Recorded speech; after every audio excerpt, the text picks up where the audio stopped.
नमस्कार शेतकरी बंधूंनो, आज आपण जाणून घेणार आहोत कारले पीक लागवडीविषयी। कारले हे पीक मध्यम दर्जाच्या वातावरणात येणारे पीक आहे। अति थंड वातावरणात हे पीक तग धरत नाही, त्याचबरोबर अति उष्ण वातावरणातही हे पीक येत नाही। कारले लागवडीचे मुख्य 3 हंगाम आहेत: पावसाळी लागवड, उन्हाळी लागवड आणि बिगर हंगामी लागवड।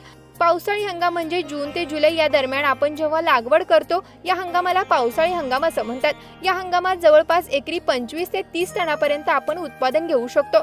यामध्ये दुसरा हंगामामध्ये जानेवारी ते मार्चच्या दरम्यान आपण लागवड केल्यास हा प्रामुख्याने उन्हाळी हंगाम म्हणून ओळखला जातो। या हंगामात साधारणतः एकरी 15 टनच्या आसपास उत्पादन घेऊ शकतो। पावसाळ्याच्या तुलनेत उन्हाळ्यात उत्पादन कमी निघतं। उन्हाळ्यामध्ये उत्पादन कमी असतं पण दर मात्र भरपूर असतो। तिसरा हंगाम म्हणजे बिगर हंगाम। ऑक्टोबर-नोव्हेंबर महिन्यामध्ये जी लागवड केली जाते त्याला प्रामुख्याने बिगर हंगामी लागवड असं म्हणतात।